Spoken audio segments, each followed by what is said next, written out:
మహాభారతంలో కురుక్షేత్ర యుద్ధం మొదలైంది. ఒకవైపు పాండవులు, మరోవైపు కౌరవులు యుద్ధ భూమిని చేరుకున్నారు. అదే సమయానికి వ్యాస మహర్షి హస్తినాపురానికి చేరుకున్నాడు.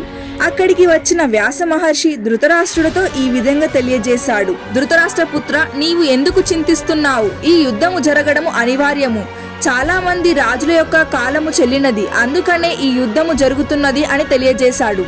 స్వయంగా ఈ యుద్ధాన్ని వీక్షించే శక్తిని నీకిస్తానంటూ తెలియజేయగా వెంటనే ధృతరాష్ట్రుడు, అన్నదమ్ములు ఘోరంగా యుద్ధం చేసుకోవడం నేనెలా చూడగలను?